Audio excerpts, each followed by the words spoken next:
Is your new job a remote job, which makes it a little more challenging to feel like you're part of a team or in the office or getting a feel for everything? I'm doing a series on how to work remote and stay in touch with our best friend, or to get our social needs met with everybody on the team, or how to lead through that. But what about if we're the new person? What if this is like we're coming in and this is what we've got is a few Zoom meetings every week where we're seeing a bunch of people, but we actually don't have a system down for really getting, well, just our social needs met in general, but specifically really getting to know people that we work with. And so I want to share 3 tips with you that I think would help you if you're brand new to saying, okay, I'm going to take responsibility for my relationships at work. I just wrote a book, The Business of Friendship, Making the Most of the Relationships, where we spend most of our time.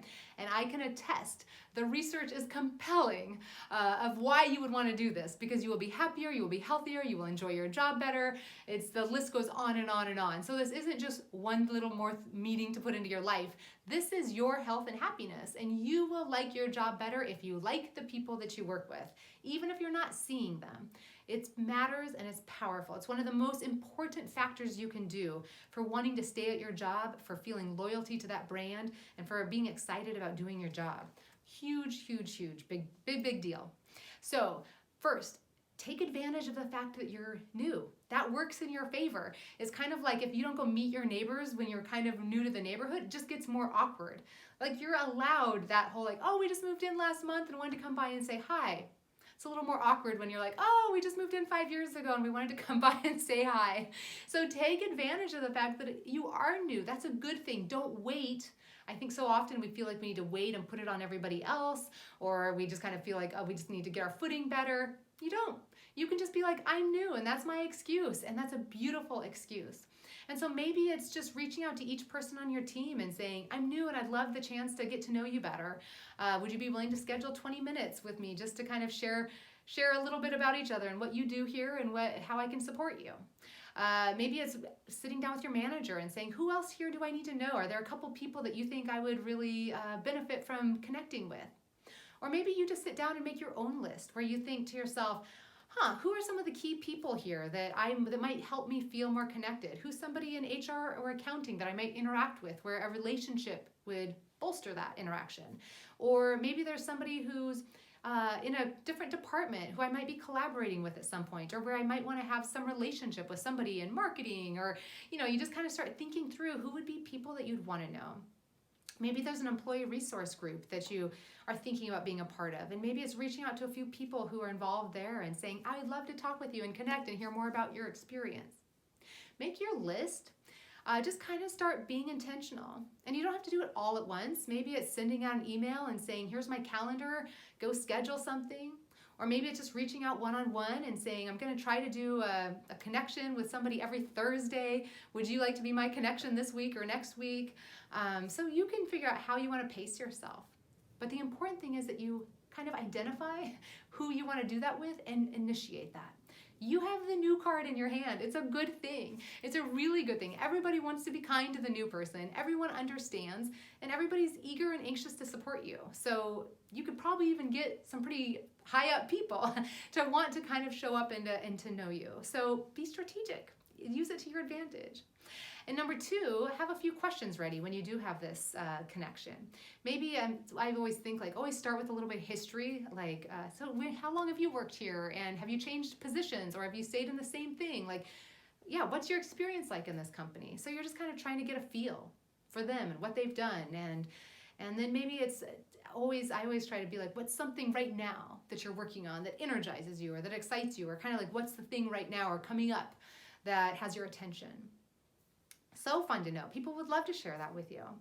And then ending with just kind of, is there any way that I can support you? Is there anything that I can do? Anything I can do to be of value to you? I'm looking forward to building our relationship. And so that kind of leads into the 3rd tip, which is end where you're just giving affirmation. It is such a joy to have connected with you. Thank you so much for taking the time. I know that I know you've got a lot of meetings back to back. Please, if there's ever anything that I can do to be of help to you in anything, please reach out and let me know. Just thank them, be sincere with it, offer your support. The important thing is that we want them to end feeling good for having taken that time. We can reflect back to them something we heard. We can say, wow, 10 years at this company, that's a really encouraging thing. Thank you for sharing that with me. That gives me hope. It makes me excited to be here. Who wouldn't want to hear that they helped make somebody feel hopeful and inspired somebody? To be able to say wow, that was so fascinating to hear how you've done 5 different jobs. That kind of excites me to think that this is a company that will let me grow and change and become what I need to become. Reflect back that you heard them, that you were mentored by them, that there's stuff that they did that was of value. So end with that positivity. Because as I teach in my book, there's 3 drivers. There's 3 requirements for every relationship to stay healthy and happy and strong. And those are consistency, vulnerability, and positivity. The consistency is we have to interact. We'll never bond or feel close to each other if we're not interacting.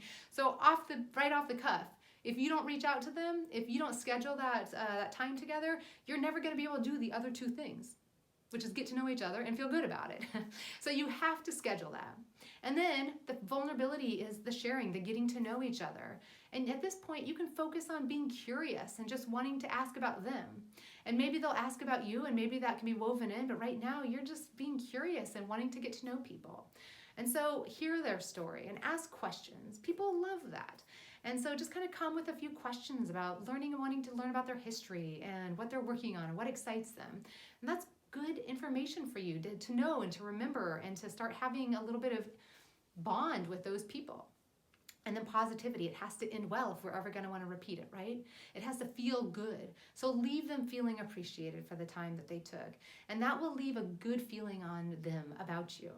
You'll remember Maya Angelou's words, people will forget what you've said and what you've done, which is vulnerability and consistency, but they will never forget how you made them feel. And so if they get off that video call or that phone call with you feeling good, they will have a good feeling about you, and you will have increased that bond, and you will feel closer to them, and you will have this shared experience that you've had together. That whether you stay remote or whether you reach out to them with something else at some point, or they reach out to you, or whether you go back to the office someday and run into each other, you will feel closer to each other for having taken the time now. So don't use working remote as an excuse. Don't say, I'll wait until we're in the office. Don't say, I'll wait until our next big all-hands meeting. Just take the initiation now and schedule a few interactions, because we all need more socialization. We all need more meaningful connection. And we all want to feel like there's people in our office, in our organization, in our company, on our team that care about us. And you don't have to be the person that waits and has everyone does that for you. You're new. You've got special powers right now. So go and initiate. It'll all come back and be of blessing to you. I promise.